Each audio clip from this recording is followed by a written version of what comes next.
Hey y'all, welcome back to my channel. It is really my third time trying to record this video, so I'm just gonna have to shorten the video because I have a baby who keeps waking up, so it's interrupting my video. And I want to apologize for the lighting. Gotta make these videos when I can, and this is the best I can do right now because those kiddos are asleep. I'm gonna try to sum it all up real quick. I'm gonna give y'all every detail, but make it quick. So back in 2014, me and my boyfriend, we decided to have a child, and so we did get pregnant. It was a success the first try, and my mom found me a doctor or whatever, and I went to that doctor. She was awesome. I love her. She was actually my doctor for all my pregnancies. You'll hear about that at the end. But wonderful lady, love her so much. So we went to the appointment, everything was great, fine and dandy. And then in my 5th month, my boyfriend was at work, so I went to that appointment by myself. Once I hit the fifth month, I went to that appointment by myself, and she was just feeling on my stomach, and she was like, "Wow, you're pretty big for you to only be 5 months. Like, you're huge." And mind y'all too, when I was 2 months pregnant, I was big. When I was and I'm a small frame person, so when I was 2 months, I was looking like I was 4 months, and I was so small, but yeah, she was like, "Wow, you're big. I believe you could be carrying twins." That's what she said. "I believe you could be carrying twins." So when we schedule your ultrasound in 2 weeks, I'm going to, we're going to take a look at it. So I said, okay, cool. So I went and told my boyfriend, and this is like, dang, this is a mystery. Like, oh, wow. And then I'm thinking there's no way. There's no way that I got twins. But I should have thought about it because my boyfriend is a twin. He has a twin sister. They were both premature. So she was deceased, so yeah, so I just wasn't thinking about it, but he knew that could be a possibility because he's a twin. So we go to my ultrasound 2 weeks later, and there you have it, clear as day. 2 babies in my belly. That explains why I was so big at 2 months. 2 babies in my belly. It was a boy and a girl, just like my boyfriend was. Him and his twin, a boy and a girl. So also we did the 3D, and what we noticed is the boy had brain fluid on his brain, and the girl had only 3 fingers on her left hand. She was missing 2 fingers. And so I was really sad, and I started to cry in the ultrasound. I was crying.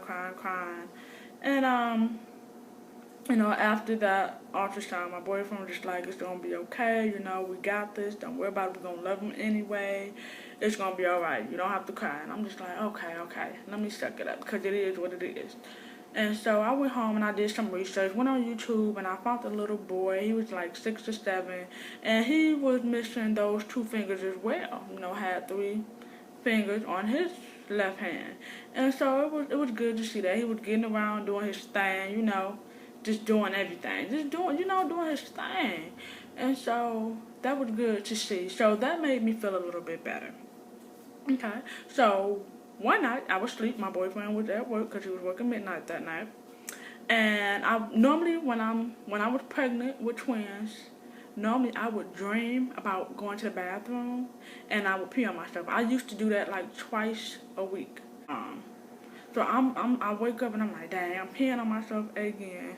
Nothing normal. Let me get up and go to the bathroom. So as I get up, I'm noticing it's still coming out, but it's no force. Like, I'm not doing it. You know how you can control your pee? Like, you know how you can control your pee? I couldn't do that. Like, it was just leaking a little bit, not like pouring out. So, I told my mom, and my mom was like, oh, maybe, your water's breaking or whatever. And I'm just like, And I didn't think nothing of that because I'm only 5 months. I didn't think like, oh, I'm going into labor early. I wasn't thinking like that. I just wasn't. So I took a shower, went to the hospital, called my boyfriend, and he came there with the quickness. And the doctor said, yeah, the babies, they have their own sac. The boy's sac, it have a little pinhole in it, and it is leaking. So you got two options. One option is to if you want to keep the babies, then they will have. We can, you got to deliver them, and have them, and you know, we give them medication and stuff, and give them oxygen and stuff, and to make sure they stay alive and stuff like that. But they could have lung problems and other conditions and stuff like that. And I know now, I was young, y'all, so I know now only God has the last say so. So when they said that off rip, I'm thinking, oh no, no. So the second option was to terminate the pregnancy, have them, regularly, deliver them, and then we just let them decease when they pass. And so that's what I'm thinking. Oh no, I don't want my babies to suffer. And it's not like I would be having one baby suffering. I would have had two babies suffering. So I didn't want to do that to them. I didn't think like God has the last say so. Give these babies a try, give them a chance. I didn't think like that. And so I was like, I just want to terminate the pregnancy. I don't want my baby suffering if that's going to be the case. And so before I did that, before I told them, I also asked my boyfriend what did he want to do, and he agreed to go ahead and terminate them. So I had to deliver them. I was having contractions, all of that stuff, because they gave me medicine to make me go into labor faster. So I had an epidural, I did all of that. I had them. All of that. I didn't hold them because I didn't want to feel that attachment. My boyfriend did hold them though. So after that, I went to my doctor for my 6 weeks checkup. After moms have babies, they have to go back to the doctor see them, check them, make sure everything good down there, and ask them if they got postpartum depression and all of that stuff.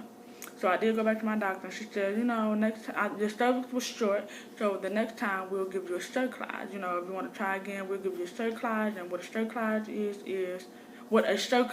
is a stitch that we put around your cervix so you won't dilate or go into labor early. And I said, okay, yeah, I'll do that. And so I told my boyfriend, well, he was there, so he knew. So we did try again. We tried again. We got pregnant, I would say, the middle of 2015. And then, I went back to my doctor, and she said, I told her about the cerclage again to remind her what she said. And she was like, you know what? I don't think you should do that. I just think you were too small to carry twins. And I'm thinking like, well, plenty of people who were small like me and even smaller who carry twins, but okay.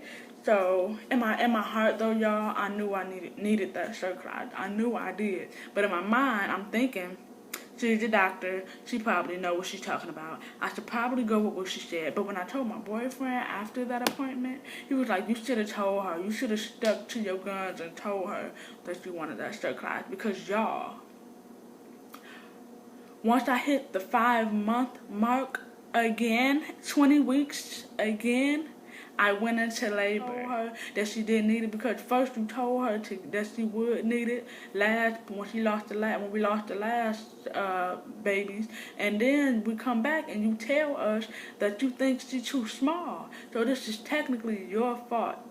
And I'm just in my hospital bed like, oh, here we go again, And I'm just telling him like, calm down because it's already said and did, it's already said and done. And that child was a boy, a single, a boy. So then I talked to my family about it, and they was like, no, that was her fault, and you shouldn't go back to her if y'all decide to get pregnant again. But I was like, no, we're too deep in. You know what I'm saying? Like, she know all my history now. I'm not going to risk the chance of going to another doctor and I have to tell them all of this stuff that happened. And then they be like, oh, no, we're not going to give you a cerclage. I didn't want to go through that. I wanted to deal with somebody who already know my history. And I knew after that second time of losing kids, I knew she was going to give it to me that third time. I knew she was going to give me that straight class. There was no way she was not going to. So I was sticking with her.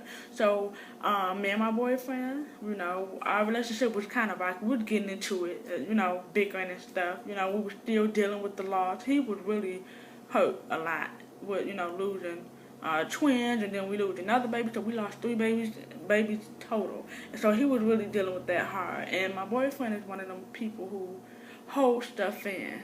You know what I'm saying? I talk about it. Whatever's bothering me, I have to talk about it. And that's why I don't be as sad. I believe that's why I was sad, but I was not depressed. It didn't get to me like that. And I kept being positive about it. Like, God don't make no mistakes. He know what he's doing. Like, he did this for a reason. Even if I don't know the reason right now, he did this for a reason. And so I talk about it. That's the bottom line. I just talk about stuff, and my boyfriend don't. So we were getting into it and stuff, but we sat down October 16th. Mind you, we lost that baby boy January 7th, 2006. We lost the twins November 2014, and we lost the boy after them January 2016. Okay, so we were getting into it, and October, and like the beginning of October 2016, we had a sat down and we talked, and we, said that we're gonna work on our relationship, we're gonna be together, we're gonna do this, we're not gonna be arguing, we're gonna communicate, and all of that good stuff. And so I believe after that dinner, because we had went out to eat, I believe after that dinner, that's when I got pregnant. And I got pregnant October, when he impregnated me, October 2016. That's when we had our beautiful baby boy, our blessing, our first baby that survived. Our first baby, Michael Jr., we had him July 2017. And like I said, I did not know what was the reason of why this was happening to me, why I was losing my babies. At the time, I did not know. It probably was not meant for me to know. But once I had Michael and Michael Jr., I felt like, okay, now I'm starting to understand what is happening here and what I came up with. Me and Michael were not stable yet. We were not like stable to have those twins. We weren't having one child. We were gonna have 2. So he had a job that wasn't paying a lot of money at the time, and I was part-time, and so it just wasn't gonna work. It just wasn't. And I know my God loved us. God loved us, okay, y'all? He loved me, he loved us, he loved all. He didn't want us to struggle, so he took the twins with him. You know what I'm saying? So, and then, we lost the other boy. We lost the third child, but at that time too, we did have a new place, and Michael did have a better paying job. I was still part-time, but we were bickering. We wasn't all the way together. We had the home and the jobs and things like that in order, but we were not in order. We were still going at it.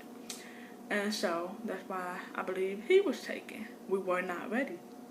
And so then, after we had a talk, that's when God said, okay, y'all ready.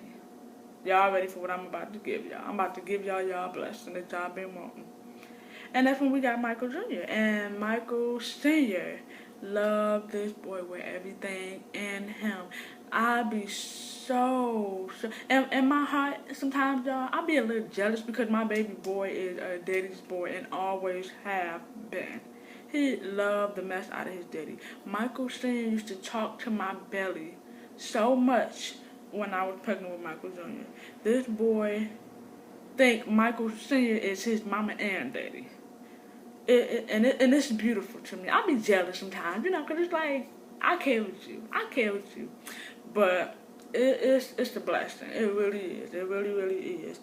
And so we had him, and then, we were on the up and up. Our relationship was doing good. We were communicating. We weren't arguing. We weren't fighting. None of that mess. None of that. So money was good.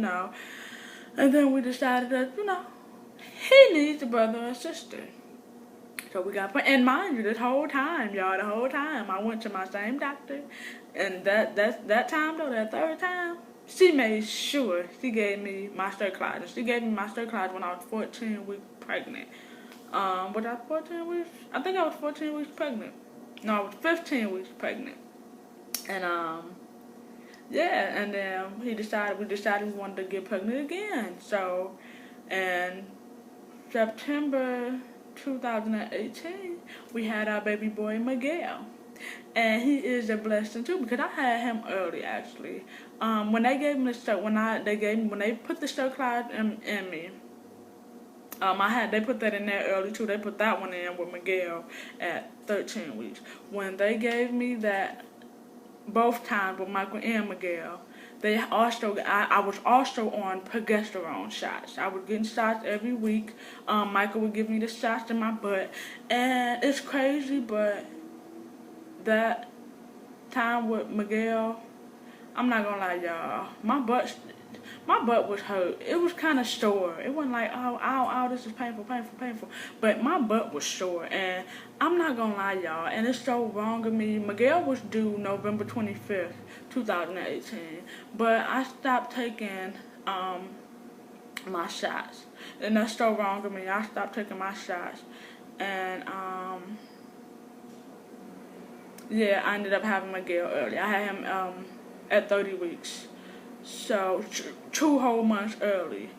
But, by the grace of God, because he's so amazing, Miguel was good to go. Like, I had him, they said he was big for a 30-weeker.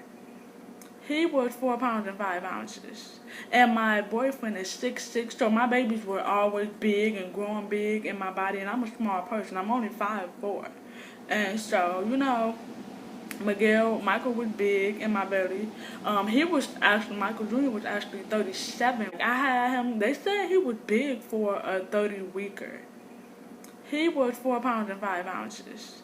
And my boyfriend is 6'6", so my babies were always big and growing big in my body, and I'm a small person. I'm only 5'4". And so, Michael was big in my belly. Michael Jr. was actually 37 weeks. And he was 7 pounds and 2 ounces. I don't think I could have went 40 weeks with him or his brother. And then his brother here, who was 30 weeks, was 4 pounds and 5 ounces. The doctors told me that at 30 weeks, babies are normally 2.5 to 3 pounds. He was 4 pounds and 5 ounces already. And when he came out, he was hollering. They did not have to put him on a breathing treatment. They didn't have to put him on a breathing machine. None of that stuff. He was doing everything and breathing on his own. The only thing is they kept him in the hospital to keep an eye on him and make sure that he was still getting his feeding because he was only 30 weeks. So they had to make sure he would learn how to take the bottle and all of that good stuff. So, yeah, that's why he stayed in the hospital. But by the grace of God, he was healthy, and he is healthy. They're both beautiful and healthy. They are a blessing. We love them so much. We honestly could not see life without them. So if we had the twins, it would have, I would have been great with my twins. I would have been happy with my twins. But if we would have had the twins, there would not have been no Michael Jr. or no Miguel, so... I just look back on that like, yeah, God did his thing. He knew what he was doing. And that's why I'm glad I never questioned him. But yeah, y'all, that pretty much sums it up. And those big head boys are our life, and they're in there getting their sleep on. They are amazing. They are amazing. Really. And I just thank God so much. I never question him, y'all. Don't ever question God and what he's doing for you, because it might seem painful and, hard to deal with at the time, but you gotta keep going. Just keep pushing, always think positive. Just always know God don't ever want to see you fail. You just gotta think like that. He don't want to see you fail, and that's just that on that. Okay? That's just that on that. But I am grateful. Me and Michael Sr. both are grateful. We happy. life is good. Life is good. So that's the full story, y'all. I do have a short cervix, so when I do get pregnant, I do have to have a sterilizer with every pregnancy because I have a short cervix. But I do not plan on having any more kids. These two boys, they are 1 and 2 now. Miguel just turned 1 in September, and Michael Jr. just turned 2 in July. They're 14 months apart. That's all I need. I did not want to have one kid because I am the only child, and I had a great life being the only child, but because I had a billion cousins. But things are different nowadays. Kids don't do what we used to do. Like, I used to go to my grandma's house. Me and my cousins go to my grandma's house, whether it's on my daddy's side or my mama's side. We'd go to my grandma's house, and we'd be hanging with everybody on the block. It's not the same. It's not like that no more these days. So, you know, so what I'm saying is I was good. I was good to go. I was fine with being the only child because I had cousins. But I just didn't want my kid to be the only child. And they love each other so much. They like this. They love each other. So I'm glad we got 2 kids. I don't want no more because they are a handful. And y'all, I'm going to wrap it up. This is the end of my story. I hope y'all enjoyed it. Sorry again for the lighting. And I catch y'all in the next video. Bye.